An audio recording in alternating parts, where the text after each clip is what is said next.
What's up guys, and welcome back to another episode of La Liga Career Mode. This is episode number 31, and what is going on, EA?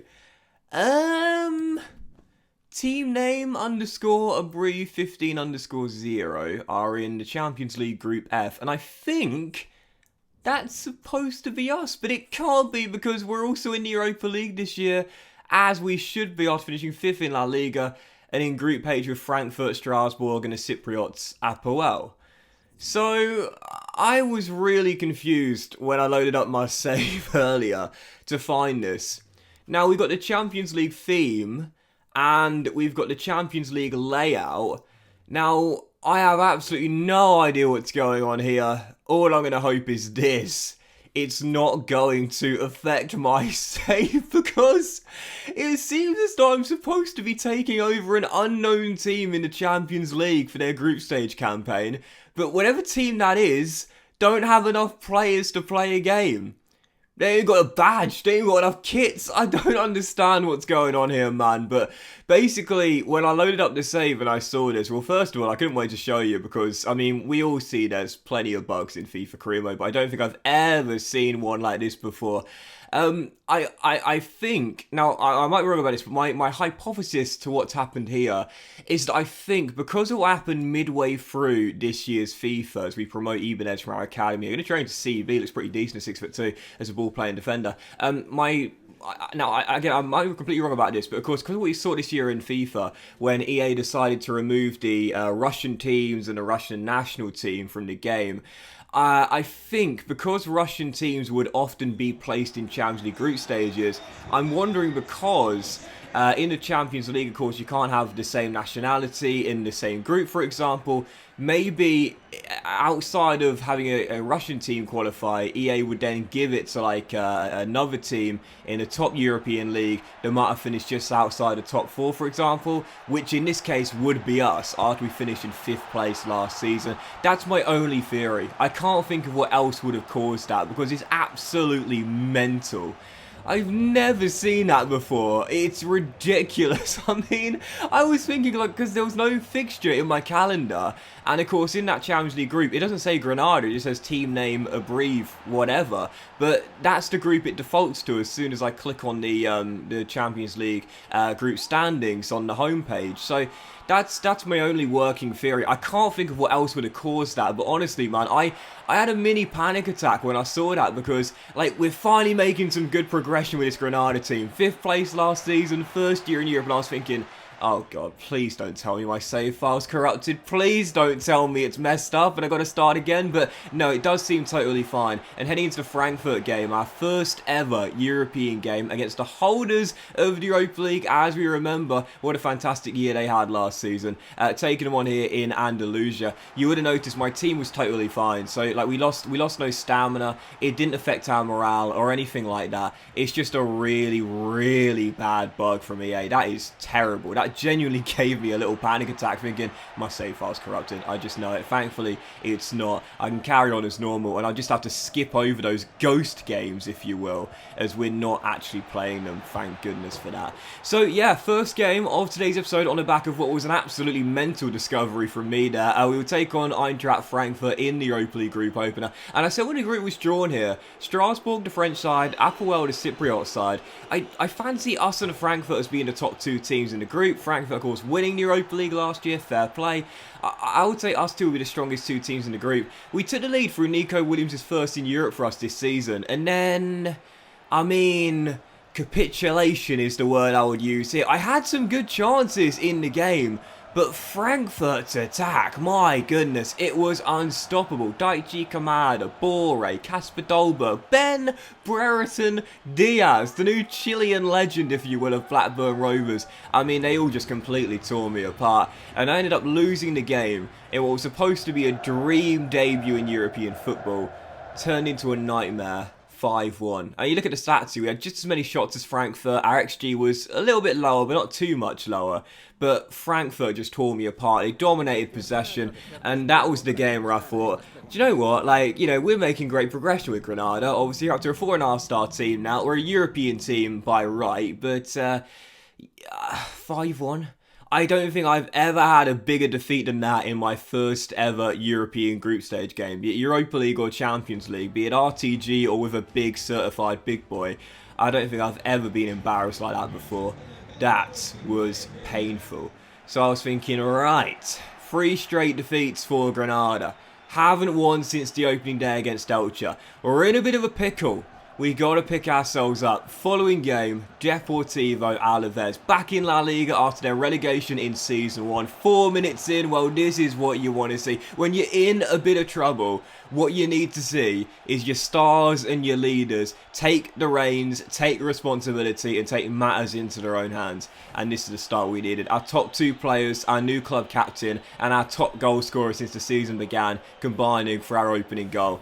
VR to Suarez, rounds the goalkeeper, puts Pacheco on the floor, open goal, 4th in 5 for our number 9. And as soon as I got a goal, I thought, okay, well, I mean, we led against Frankfurt and we lost 5-1. So what I can't do is take my foot off the gas pedal. I've just got to keep attacking. And sometimes when you need a little bit of luck, the game will reward you. 14 minutes in, I needed some good fortune and I got it. Shot deflected right back to Carlos Neiva, and our left back makes it 2-0 as we double the lead soon after taking the early advantage. So it's 2-0 Granada. We have a 2-goal cushion. I was thinking, well, I certainly can't throw this one away. In the second half, Alaves had a good chance to get back in the game. Thankfully, that shot blazed way off target, and there were 21 minutes to go, aiming to wrap the points up. Unai Venfador has had an amazing start to the season, rolls it through to Azuni, quick little 1-2, and this guy, man, I mean, seriously, you think about our signings this season, and they've all been really good in my opinion, good value for money deals.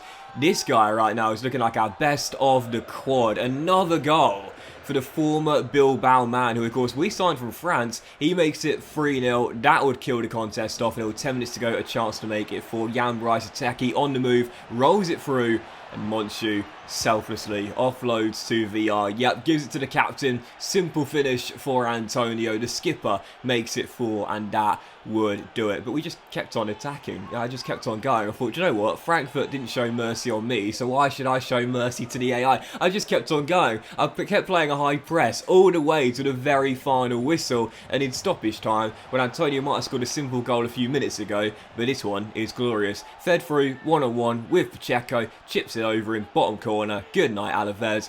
5-0 Granada. Yep, a brace for Antonio, plus an assist. 1 for Unai, 1 for Luis, and of course 1 for Javier Suarez as well. And it's safe to say, back on track in the best way possible there. And those are the games, man, I talk about them. You know, when you go into a bad patch of form, you got to look to your leaders in the dressing room. You got to look to the man that you've given the armband to. You've given him the responsibility. And you've got to say, bro, that armband on your arm, it's not there for as a fashion accessory. No, this is a sign of responsibility. We're struggling. The boys are looking to you. And I don't care whether you're 18 years old and you just finished sixth form. At the end of the day, mate, you're my captain. You got to lead by example.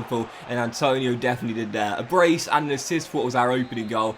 5-0 against Deportivo Alaves. Granada finally back to winning ways after none since the opening day against Elche. Question is, can we keep it going and get back-to-back wins for the first time this season? Well, following game, a big one early this season. Real Betis, who last season were locked in 5th all campaign long until the final day when we leapfrogged them and went into 5th ourselves. So you best believe these guys have got a chip on our shoulder when they come and face off. Take it on Real Betis here.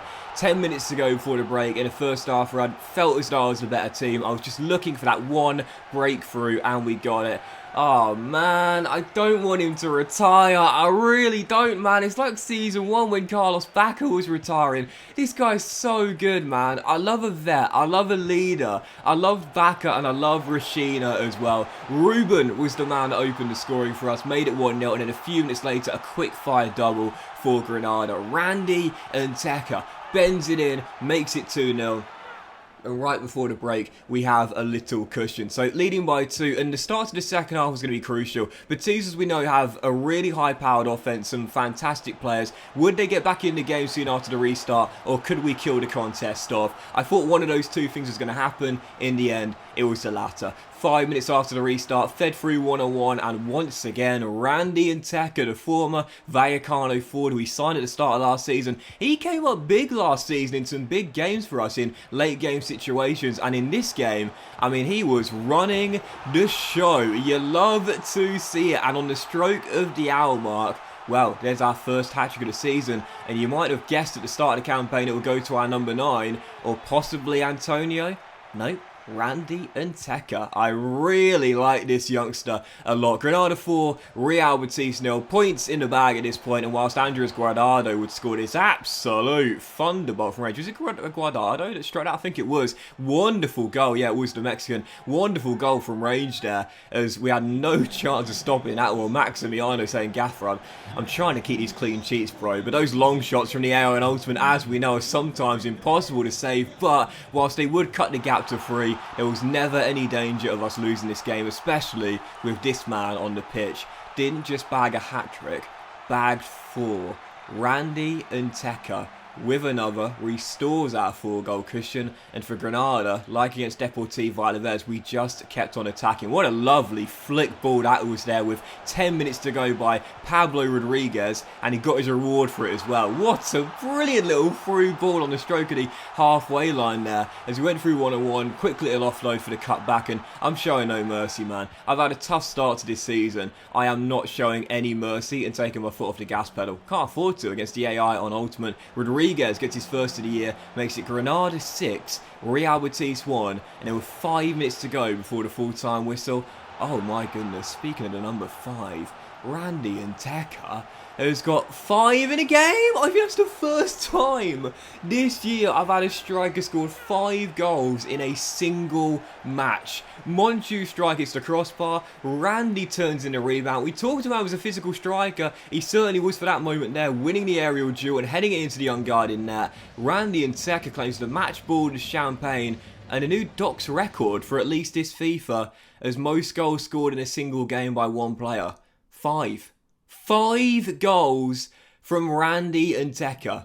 My goodness gracious me.